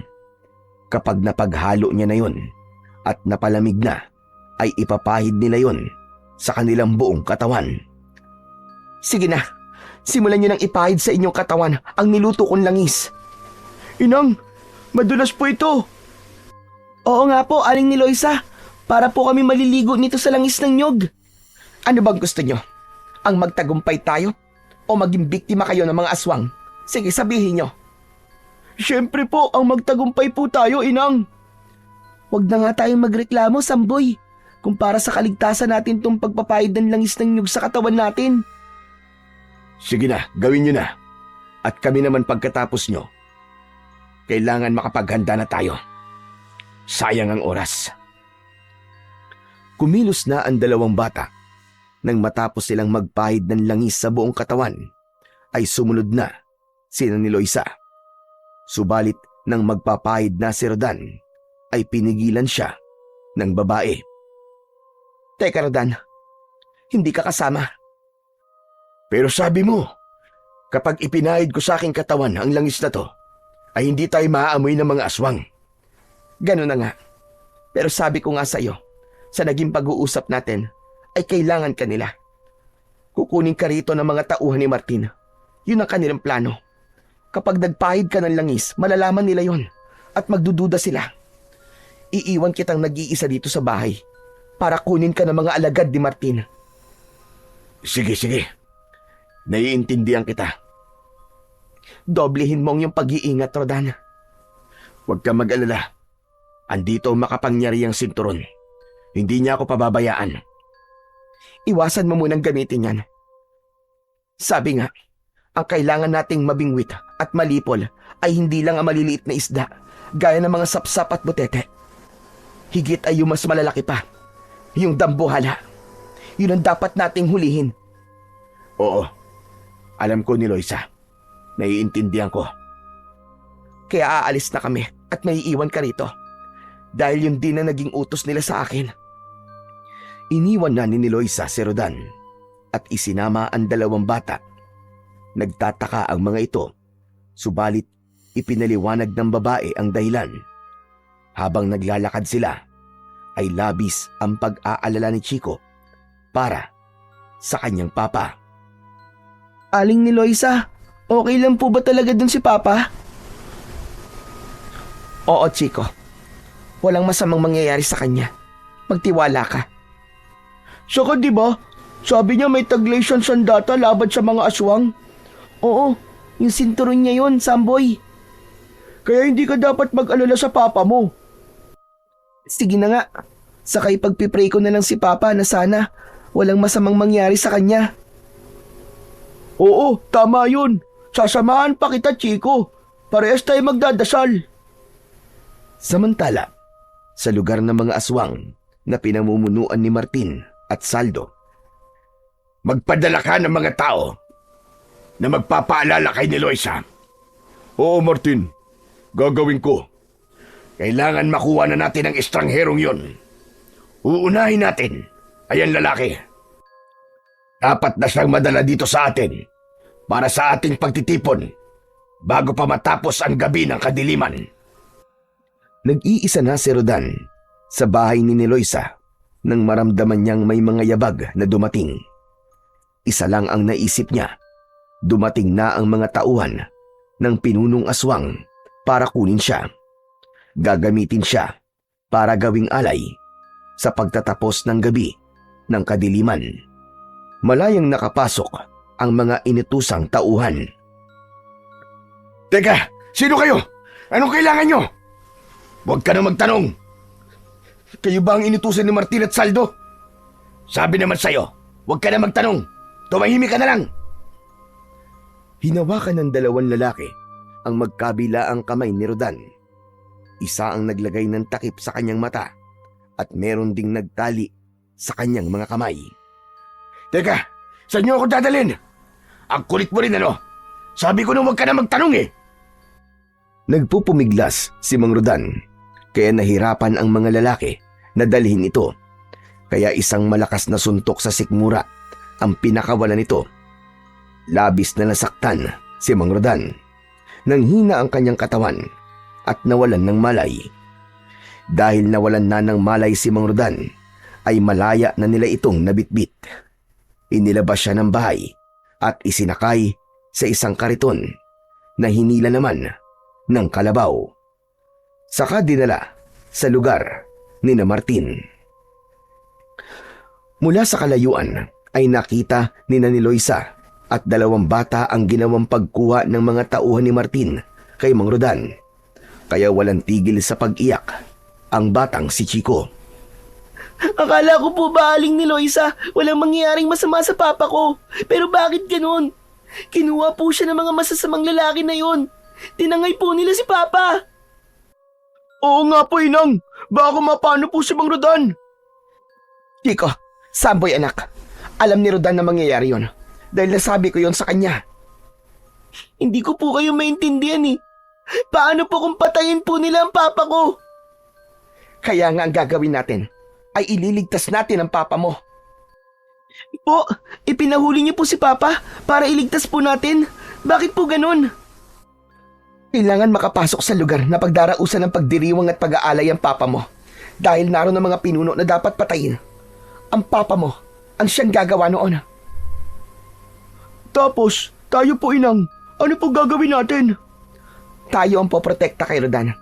Kaya nga, pinagpahid ko kayo ng langis. Dahil hindi nila tayo maaamoy at malaya tayo makakapasok sa loob para tulungan ang papa ni Chico. Naiintindihan niyo na ba ako ngayon? Basta, kailangan po walang masamang mangyari sa papa ko. Titiyakin natin yon, Chico. Kaya nga makinig kayong maigi sa mga sasabihin ko at kung anong dapat nating gawin. Walang dapat na magkamali at walang dapat sumablay. Nang madala na si Rodan sa lugar na bulwagan para pagdadausan ng magiging seremonya sa pagtatapos ng gabi ng kadiliman, ay inihiga na nila si Rodan sa isang malapad na mesa sa gitna ng bulwagan. Nag-utos na si Martin upang lumabas na ng kani-kanilang lungga ang mga aswang. Sumunod naman ang mga inutusan. Isa-isang kinatok ang mga bahay upang lumabas na ang mga ito. Kasunod nun ay ang pagtunog ng tambuli. Hudyat na sa konting sandali ay gagawin na nila ang kanilang seremonyas. Nakapasok na rin ang grupo ni Niloisa sa loob ng bulwagan. Dahil sa langis na ipinahid sa katawan ay hindi sila naaamoy ng mga aswang. Kaya nagkunwari silang kalahi din ng mga ito. Kumilos sila gaya ng mga aswang na naroon. Galingan niyo ang ginagawa niyong pagkukunwari para hindi sila magduda. Opo, Inang. Ang hirap pala magkunwaring aswang. Basta kaya mo yan, Chico. Kailangan nating galingan para sa papa mo. Oo, Samboy. Dapat nating mailigtas si papa. Napuno na ang bulwagan ng iba't ibang uri ng aswang. Samantala si Rodan na nasa gitna ng isang lamesang kahoy ay tinakpan ng isang itim na tela. Wala pa rin itong malay. Patuloy ang pagtunog ng tambuli na sinundan ng sunod-sunod na tunog ng tambol. Pahiwatig na malapit na ang pagsisimula. Ang kadiliman ay lalong namayani. Walang liwanag na makikita mula sa bulwagan. Ang nagiging tanglaw lang nila ay ang maliit na liwanag mula sa mga sulo na naroroon. Subalit hindi sapat yun upang magbigay ng tanglaw sa kanilang bulwagan. Labis na ang pag-aalala ni Niloisa dahil tanaw niya na hindi gumagalaw si Rodan sa ilalim ng itim na tela. Kaya inutusan niya si Samboy. Anak, Kailangan makalapit ka kay Rodan. Po, anong gagawin ko, Inang? Kailangan gisingin mo siya. Mukhang matindi ang ginawa sa kanya ng mga alagad ni Martin. Kaya hanggang ngayon ay wala pa rin siyang malay. Sige po, Inang. Gagawin ko po yun. Ipaamoy mo kay Rodan ang halamang ito upang magkaroon siya ng malay. Kapag nagkamalay na siya, sabihin mong maghanda na siya dahil sa maikling sandali ay magsisimula na ang seremonyas. Gagawin na siyang alay. Hindi dapat maibaon sa katawan niya ang balaraw ng kadiliman. Dahil kapag naibaon yun sa katawan niya, wala na tayong magagawa pa para iligtas siya. Naku po, sinasabi ko na nga ba eh. Mapapahamak talaga ang papa ko. Chico, akong bahala. Kaya nga pupuntahan ko ang papa mo para magising na siya at hindi magawang sakta ni Martin. Galingan mo, Samboy ah. May tiwala ako sa'yo, partner. Oo, partner. Huwag ka mag-alala. Matatapos natin ang misyon na ligtas ang papa mo. Umalis na si Samboy para sundin ang utos ng kanyang inang si Eloisa. Dahan-dahan ay lumapit si Samboy sa kinaroroonan ni Mang Rodan. Tama ang inang niya. Wala pa rin itong malay. Nagtago si Samboy sa ilalim ng mesa at ng itim na tela. Ipinaamoy ang halamang ibinigay sa kanya ng kanyang inang. Saglit pa ay nagising na nga si Mang Rodan. Sino ka? Mang Rodan, huwag po kayo maingay. Si Samboy po to. Inutusan po ako ni Inay para gisingin ka dahil magsisimula na po ang seremonya. Napahaba ba ang tulog ko? Diyos ko, salamat. Ginising mo ako, Samboy. Sige po, kayo na po ang bahala. Kailangan ko na pong bumalik kina Inang. Si Chico, ang anak ko, nasan? Kasama po namin siya. Pero wag po kayo mag-alala, okay po si Chico. Kami po ni Inang ang bahala sa kanya. Wag na wag niyong pababayaan ang anak ko. Nakikiusap ako sa inyo. Opo, kami pong bahala kay Chico. Yun ang huling sinabi ni Mang Rodan bago siya tuluyang iniwan ni Samboy. Subalit hindi pinayagan ni Rodan na umalis ang bata. Bakit niyo po hinawakan ang kamay ko, Mang Rodan? May ibinulong si Mang Rodan kay Samboy. Nanlaki ang mga mata ng bata sa sinabi nito. Nagdadalawang isip si Samboy sa ibig mangyari ng tatay ni Chico. Pero, Mang Rodan, ako ang bahala sa'yo. Hindi kita pababayaan. Pero, hindi po yun ang plano niyo ni Inay, di ba? Alam ko, kailangan baguhin ang plano para sa ating kaligtasan. Pangako, ako ang bahala sa'yo. Hindi kita hahayaang mapahamak. Dahil sa pakiusap ni Rodan, ay napapayag niya si Samboy. Pero gaya ng kanyang ipinangako, hindi niya pababayaan ang bata. Patuloy na lumipas ang mga oras. Sumapit na ang takdang sandali para sa gagawing seremonyas ng grupo ng mga aswang. Hindi mapakali si Eloisa dahil hindi pa bumabalik ang anak na si Samboy. Bakit wala pa siya hanggang ngayon? Oo nga po, Aling Niloisa. Hindi pa po bumabalik si Samboy. Ano na kaya ang nangyari doon? Malinaw naman ang biling ko kanina. Nagigisingin lamang niya si Rodan at bumalik na siya rito. Subalit, bakit hindi pa siya bumabalik hanggang ngayon? Muli nang tumunog ang tambuli at tambol. Mas naging maingay ang bulwagan dahil sa pagsisimula ng seremonya ng mga aswang. Umakyat na sa isang maliit na entablado ang pinuno ng mga aswang na si Martin, kasama ang kanang kamay nito na si Saldo. Ngayon na ang gabing ating pinakahihintay. Sa pagtatapos ng gabi ng kadiliman, ay iaalay natin sa dilim ang isang nilalang. Kaya salamat sa iyo, Eloisa, dahil hindi mo binibigo ang lipi ng mga aswang. Ikaw ang nagdadala ng taong magiging alay at hindi ka pa pumapalpak kailanman. Ibinigay ni Saldo kay Martin ang isang balaraw. Humalakhak pa si Martin nang hawakan niya yon. Dinilaan pa ang talim nito. Sa dugo ng estrangherong dumating dito sa ating baryo na nasa mesang yan, muling mananariwa ang ating lakas at kapangyarihan. Kaya ihanda ang drum ng alak na hahaluan ng dugo ng estranghero.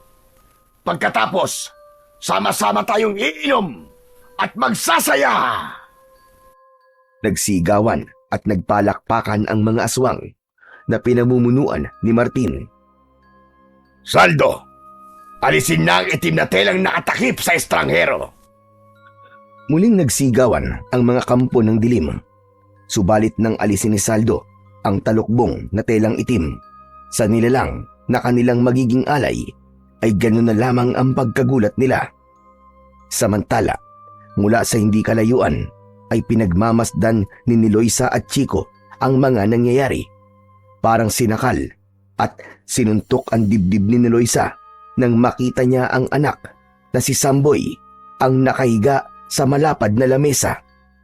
Wala roon si Rodan na gaya ng kanilang plano at nalalaman.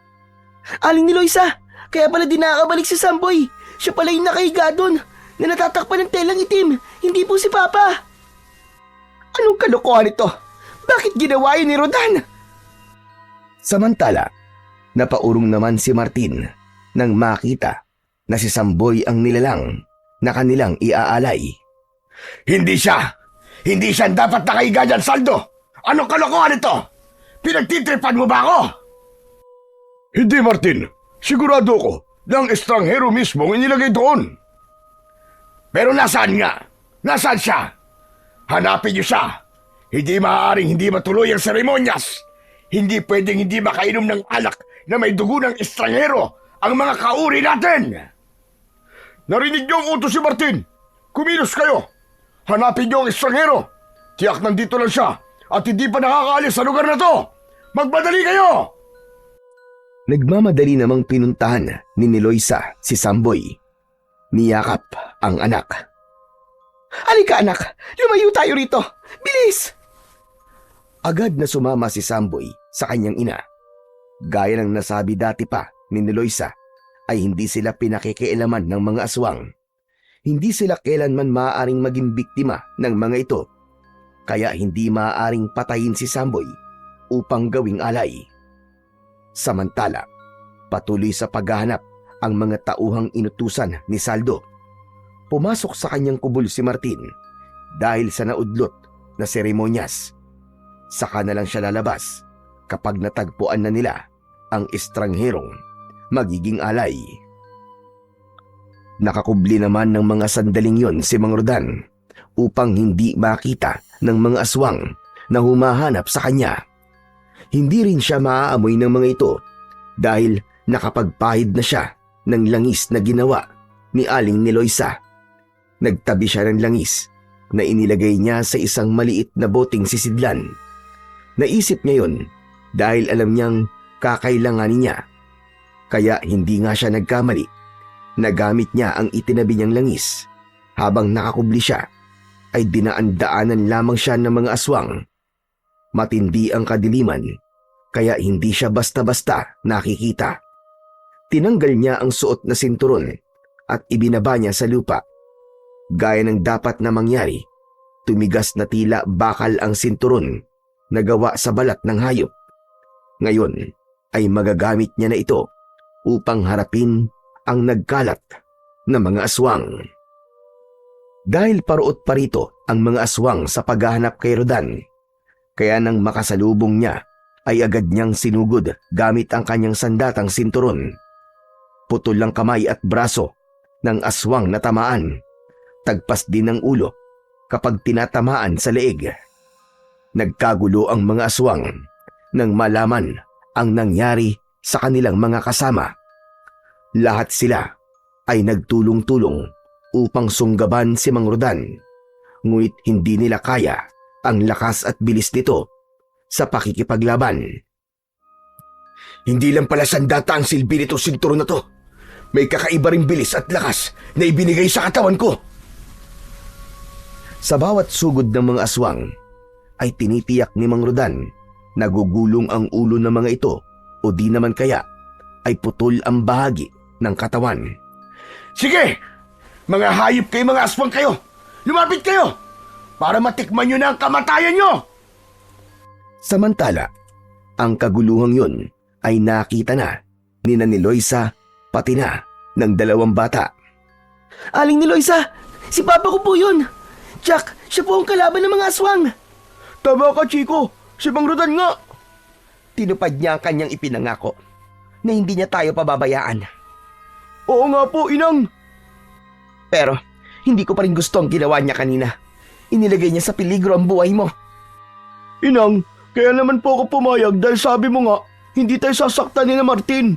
Hindi nila tayo magagawang patayin, hindi ba?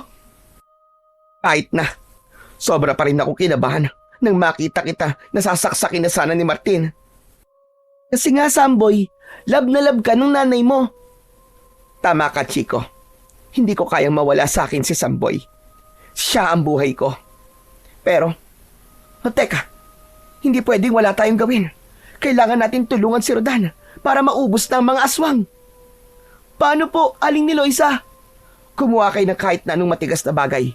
Gagamitin natin yon para labanan ng mga aswang. Pwede na kaya ang kahoy na to, Inang? May nakuha na rin po akong kahoy, Aling ni Loisa. Huwag tayo maghiwa-hiwalay. Kapag may nakita tayong aswang, pagtulong-tulungan natin. Hatawin natin ang kahoy. Ganun nga ang ginawa ng tatlo. Sa bawat aswang na kanilang makikita ay pinagtulungan nilang hambalusin. Ito ang dapat sa'yo! Ito pa! Ako naman! Ito ang dapat sa'yo! Salbahe kang aswang ka! Dapat sa mga halimaw na kagaya mo ay mamatay. Heto! Sa ganung paraan, kahit paano ay nakakatulong ang tatlo para mabawasan ang mga aswang. Samantala, patuloy sa pakikipaglaban si Rodan at marami-rami na rin ang kanyang napapatay. Nakarating yun kay Martin. Galit na galit sa kanyang nalaman. Hindi! Hindi maaari! Hindi maaari ito! Hindi pwedeng malipol ang lahi namin! Pero, kanina pa niya inuubos ang estrangherong yon. Umanda ka! Umanda ka, Saldo! Hindi natin maaaring ipagwalang bahala ang pangyayari ito! Anong gagawin natin, Martin? Tayo ang haharap sa estrangherong yon. Siya ang dapat mamatay, hindi ang mga kauri natin! Lumabas na ng kanyang kubol si Martin at nakita niya na marami sa kanyang mga kauri ang nakahandusay at wala ng buhay. Napakalakas ng loob mong guluhin ang aming seremonyas! Hayop ka! Magbabayad ka sa ginawa mong ito! O ano? Nagulat ko ba kayo? Dahil ang estrangherong gagawin yung alay sana ay siya palang lilipol sa inyo. Huwag kang hambog. Akala mo ba tapos ka na? Hindi. Nagkakamali ka. Sige, lumapit ka para makita mo kung anong hinahanap mong demonyo ka. Pagkatapos nun, inihanda ni Rodan ang sandatang hawak niya. Isang maling kilos lang ni Martin ay tiyak na may paglalagyan ito. Kaya matatapos na ang katakawan ng pinuno ng mga aswang. Subalit bago pa sumugod si Martin, ay nakita niya ang biglang pagbabagong anyo ng kanang kamay ni Martin na si Saldo. Naging nakakatakot na halimaw ito. Isang aswang at handang lapain si Rodan. Sige, Saldo! Bigyan mo ng leksyon ng pangahas na estrangherong yan! Patayin mo siya! Lapain mo hanggang sa gusto mo! Akala mo yata matatakot mo ko? Kahit ano pang itsura mo, hindi tatayo ang balahibo ko sa'yo. Tikman mo ang kapangyarihan ng sinturon ko! Pinaikot-ikot ni Mang Rodan sa ere ang hawak na sinturon. Saka ito inihataw sa aswang na si Mang Saldo. Tinamaan ang katawan ng aswang. Umigik ito at napasigaw dahil sa sakit. Kaya naman, sinamantala yon ni Rodan. Agad niyang sinundan ang ginawa niyang paghataw sa aswang. Paulit-ulit yon hanggang natadtad ng taga at sugat ang aswang na umatake.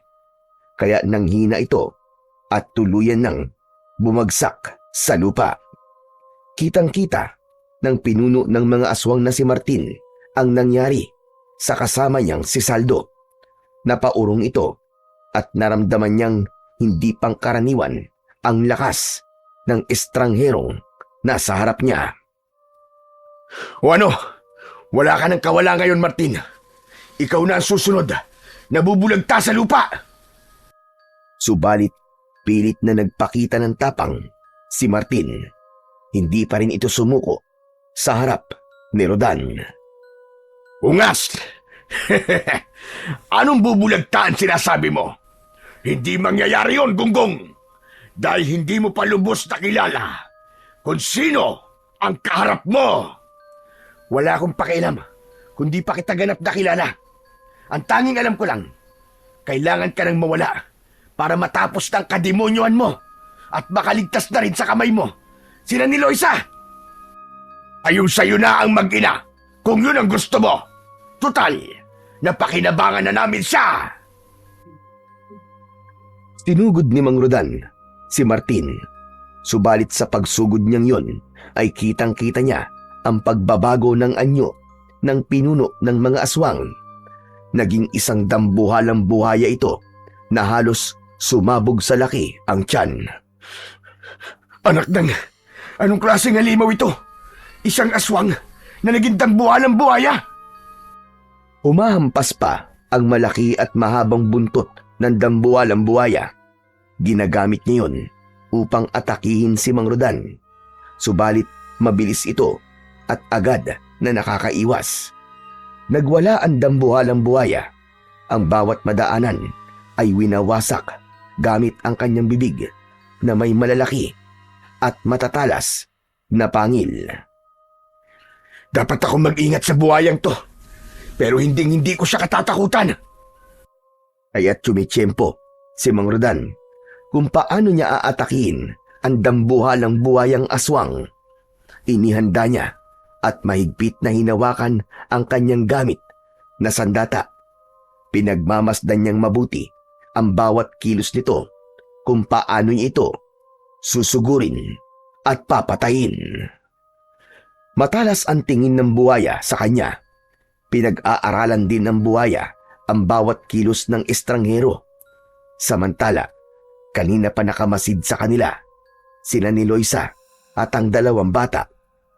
Pigil ang hininga ng mga ito dahil natatakot din sila sa posibleng mangyari kay Mang Rodan. Nag-iisip si Loisa kung paano niya matutulungan ang lalaki. Kaya kinausap niya ang dalawang bata. Makinig kayong mabuti. Kailangan natin tulungan si Rodan para madaig niya ang dambuhalang buhaya. Po, paano po, Inang? Ano pong gagawin natin, Aling ni Loisa? Lilikha tayo ng ingay para sirain ang atensyon ng buhaya. Hahagisan natin siya ng kahit na ano para mabulabog siya. Sa ganung paraan ay makakakilos si Rodan. Makakagawa siya ng paraan upang dumiskarte at makakuha ng tiyempo. Ganun na nga ang ginawa ng mga ito. Nag-ingay at naghagis ng iba't ibang matitigas na bagay papunta sa dambuhalang buhaya. Dahil sa ginawa ni Loisa ay nataranta ang dambuhalang buhaya. Nabaling ang atensyon niya sa ingay na ginagawa ni Loisa. Kaya naman, sinamantala ni Mang Rodan ang sandaling yon upang atakihin ang dambuhalang buhayang si Martin. Pinuntirya nito ang malalaking mata ng buhaya. Tinusok niya yon gamit ang kanyang hawak na sandatang sinturon. Buong lakas niyang ibinaon sa mata ng buhaya. Tumalsik pa ang masaganang dugo mula sa mata ng halimaw. Hayop ka! Demonyo ka! Tignan ko lang kung may magagawa ka pa. Ngayon bubulagin na kita. Ngayon naman, ang isa mo namang mata, ang bubulagin ko. Nagwala ang buhaya. Pumipilig-pilig ito, kaya tumalsik si Rodan nang tamaan ng ulo ng buhaya. Subalit agad naman itong nakabangon. Hinugot niya sa mata ng buhaya ang ibinaong sandata. Nagpaikot-ikot ang buhaya. Hindi alam kung saan pupunta. Hindi na ito makakita pa, kaya wala na sa tamang direksyon ang pinupuntahan nito. Habang nagpapaikot-ikot ang buhaya, ay muling humanap ng tiyempo si Mang Rodan. Alam niyang hindi niya kakayaning patayin ito kung itatarak niya ang kanyang sandata sa likod ng buhaya. Masyadong makapal ang balat nito, kaya dapat niyang maitarak ang sandata sa gawing tiyan. Kaya habang nagwawala ang buhaya, ay lumapit si Mang Rodan. Tila nagpapatintero dahil sa bilis ng galaw ng buhaya at maaaring tamaan siya ng buntot. Hanggang sa magkaroon ng pagkakataon ang lalaki, nakatsyempo siya dahil pansamantalang hindi gumalaw ang dambuhalang buhaya. Kaya buong puwersa niyang ibinaon ang armas sa tiyan nito. Pagkabao nun, ay iginalaw-galaw niya ang sandata na tila hinahalukay ang tiyan ng halimaw hanggang makalika ng malaking sugat sa tiyan. Mula sa malaking butas sa tiyan ay umagos ang masagana at malansang dugo ng buhaya. Dahil sa pangyayaring yon ay nanahimik ito na tila ba nakaramdam ng panghihina. Maya-maya pa ay tuluyan na itong tumahimik. Ganap ng pumayapa ang buhaya. Patay na ito. Wala ng buhay ang pinuno ng mga aswang na naging buhaya na si Martin. Nang makita naman ni Loisa na ligtas na sila, ay masaya silang lumapit kay Mang Rodan. Napakahusay mo, Rodan. Nagawa mo. Napatay mo ang mga aswang. Pati na ang pinuno nilang si Martin. Wala na rin. Malaya na ang baryong ito. Ang galing niyo po, Mang Rodan. Para po kayo superhero. Siyempre, papa ko yan eh. Magaling talaga at matapang. Kung ano man yung nagawa ko, dahil na rin yun sa tulong nyo. Maging sa tulong ng mahiwagang sinturon na ito. Ang galing naman ng sinturon mo, Mang Rodan. Pwede siyang gawing parang espada. Parang sandata talaga ng mga superhero. Dahil wala ng panganib, kaya bumalik na sa dati ang sinturon at isinuot na yon ni Mang Rodan. Wala nang kinakatakutan nyo ni Loisa. Ligtas na kayo ni Samboy. Salamat, Rodan. Magkakaroon na rin kami ng kalayaan at makakaalis na sa lugar na ito. Ayaw na naming manirahan sa isinumpang lugar na ito. Huwag kayong mag-alala. Akong bahala sa inyo. Sa pag-alis namin dito, ay kasama kayo ni Loisa. Tutulungan ko kayo magsimulang muli. Siya nga pala, hanggang ngayon hindi mo pa rin sinasabi kung bakit hindi kayo maaaring saktan at patayin ng mga aswang. Pati na ng pinuno nila na si Martin. Ano bang meron sa inyo ni Loisa? Dahil kapatid ko si Martin, kadugo ko siya at hindi niya maaaring dungisan ang dugo namin ni Samboy ang kanyang mga kamay. Nasira ang relasyon namin magkapatid nang piliin niyang maging aswang sa kagustuhang maging pinuno at gamitin ang mga aswang na yon sa kanyang sariling kapakinabangan. Pero sa sinapit niya ngayon, wala akong pinanghihinayangan dahil siya ang pumili ng kanyang ikakapahamak. Tama lang na pagbayaran niya ang lahat ng kanyang mga naging kasalanan at kademonyohan. Sa buhay natin, tayo ang pumipili ng buhay at magiging kapalaran. Subalit huwag nating hayaan na kainin tayo ng pagiging gahaman at kasakiman. Piliin pa rin natin ang tama at lumayo sa kasamaan na magdadala sa atin sa kapahamakan.